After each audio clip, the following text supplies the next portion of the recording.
Shout out people of the Philippines from Saudi Arabia. Flex lang nako akong itlog sa rep. Daghan kayo no. So ako na siyang gibuak kay magluto ko pamahaw.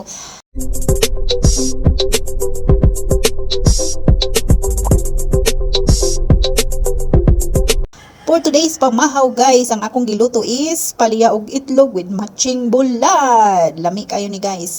Sa kato pa ning nagbakasyon ko guys. Late upload ay ni guys, daghan pa kay ko content diri nakatago sa akong gallery. O diba? Mag-raw video na lang ko para dili na ko ma-restrict ni Lolo Mets. So while nagluto ko og pamahaw guys, nagpa-defrost na pud kog manok para paniud to namo.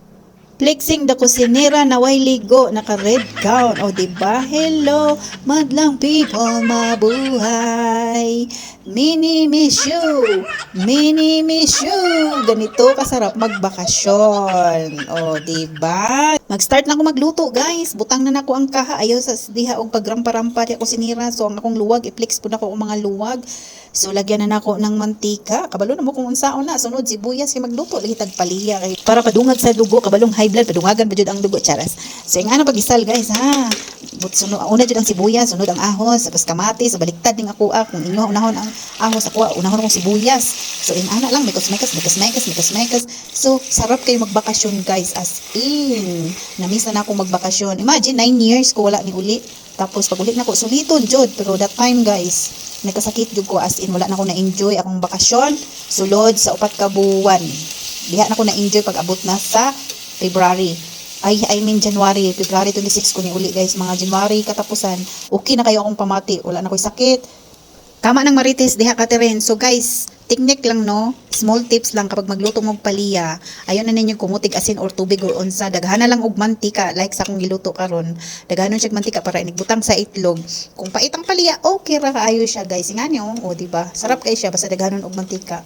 Daghanon po nato itlog ug lamas para ayos po ang ato ang paliya. Dili siya pait na yummy siya as in. So wala lang ko nagtagalog guys no kay mag-muslit mo ko sa Tagalog. Maglilisod kay ko og magtagalogin ko guys kay pait kayo magtagalogin nga bisayain kay tanong. So mo na ni akong finished product guys. Akong paliya. So next na akong buhaton is ang bulad. So of course ang bulad, ang iluto, ang katong use oil kay para tipid-tipid ba. Alam mo na pag dito sa Saudi ang mantika kay isa ra na gamit, iabo na siya sa lababo, pero sa Pilipinas hantod mo itong paibahog pa na nato sa kanon. So guys, luto na ang among pamahaw. Paliya og itlog og bulad. Yummy kayo. Flex lang nako akong rice cooker nga naay kanon. Mo ni ang akong lamisa. So ayan na among pamahaw. O diba? Na ako'y heater, na ako'y small oven na cute. O diba? Ganun lang yun ang buhay guys sa Pilipinas. Hoy, mamahaw na ta mga anak. So i-flex din ako ni akong duha ka barako nga naa diri karon guys kay walay work ning isa ka engineer. Kaning isa ka bunso man ni nako mo ni akong kauban diri permi sa balay.